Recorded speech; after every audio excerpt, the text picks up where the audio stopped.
इंडी गठबंधन के अंदर जो कुछ हो रहा है संसद सत्र की पूर्व संध्या पे, उसे देख के तो मुझे बस ये नजर आता है कि जब रात है इतनी मत वाली तो सुबह का आलम क्या होगा, ये देखने में पता चलेगा जब संसद का सत्र शुरू होगा। राहुल गांधी जी ने भारत के सबसे मेहनतकश और बेबस किसान रॉबर्ट वड्रा जी के ऊपर जो विधिक कार्रवाई चल रही है उस पर प्रतिक्रिया करते हुए अपनी कुंठा की अभिव्यक्ति की है। उन्होंने अपने जीजा की अमानत पर, चूंकि उन्होंने एक ट्वीट किया है जिसमें उन्होंने सीधा सीधा शब्द प्रयोग किया है माई ब्रदर इन लॉ, इसका अर्थ बहुत स्पष्ट हो गया कि यह विषय पारिवारिक है, यह राजनीतिक नहीं है। यानी अपने जीजा की अमानत को, भ्रष्टाचार से बनाई हुई अमानत को बचाने के लिए वो साले जी जो जमानत पे हैं आज आकर खड़े हो गए। उधर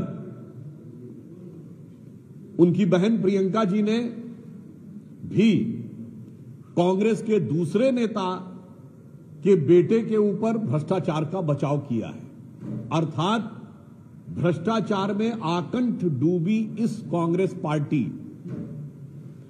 के सभी परिवार के प्रथम सदस्य एक दूसरे के भ्रष्टाचार को कवर अप करने के लिए साथ आकर खड़े हुए हैं। इससे एक बात बहुत स्पष्ट हो जाती है कि कांग्रेस की इस राजनीति का आधार क्या है।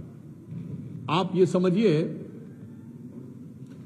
भाई राहुल लोकसभा में, माता सोनिया राज्यसभा में, फिर बहन प्रियंका लोकसभा में, और सारी जमीन जीजा रॉबर्ट वड्रा के पास, परिवार के पास सारी सत्ता और ताकत हो जाए पूरी, इसलिए समाज में हर मुद्दे पर बंटवारा करना है जरूरी।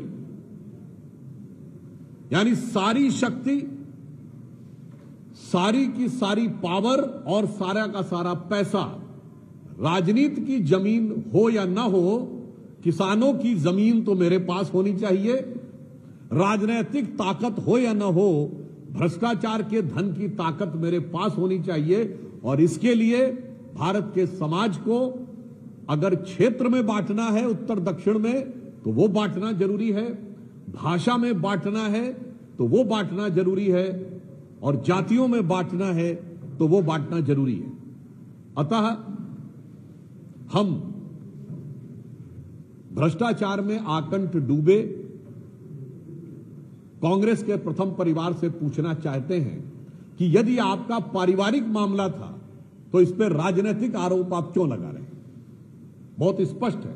हम आपकी भावना का सम्मान करते हैं। मुझे पता है कि परिवार ने बहुत सारी जो संपत्तियां अर्जित कर ली होती हैं तो उनके साथ कष्ट होता है, पर मेरा सीधे सीधे कांग्रेस पार्टी से सवाल है कि श्री राहुल गांधी जी ने जो ट्वीट किया है वो एक व्यक्ति के रूप में किया है या नेता प्रतिपक्ष के संवैधानिक पद के रूप में किया है, या नेता प्रतिपक्ष के संवैधानिक पद का दुरुपयोग अपने पारिवारिक गुनाहों को बचाने के लिए किया? धन्यवाद। सवाल है,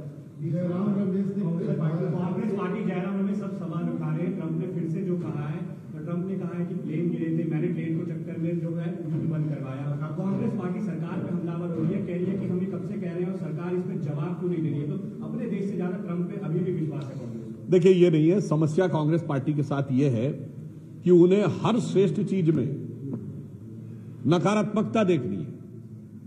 आपने देखा कि भारत ने एक बड़ी विशिष्ट कूटनीतिक दक्षता हासिल की के द्वारा जब टीआरएफ को प्रतिबंधित घोषित करवाया। आज चाइना ने भी उस मुद्दे के ऊपर आलोचना कर दी है, आतंकी हमले की। मगर अफसोस की बात यह है, जो सबसे ज्यादा विदेश घूमते हैं उन्हें विदेश नीति की समझ नहीं है, और जो विदेश नीति को सर्कस कहते थे, मुझे लगता है उन्हें अपने दिमाग के सर्किट को चेक करने की आवश्यकता है।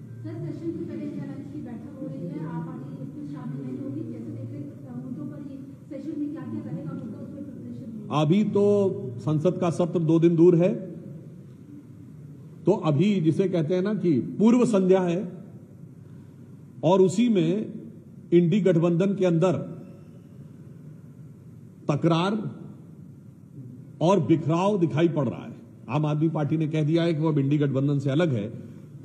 तो हम तो यह अपेक्षा करते हैं कि एक सकारात्मक दृष्टि से इस संसद के सत्र का प्रभावी और उपयोगी प्रयोग विपक्ष के द्वारा किया जाए, परंतु इंडी गठबंधन के अंदर जो कुछ हो रहा है संसद सत्र की पूर्व संध्या पे, उसे देख के तो मुझे बस ये नजर आता है कि जब रात है इतनी मत वाली तो सुबह का आलम क्या होगा, ये देखने में पता चलेगा जब संसद का सत्र शुरू होगा।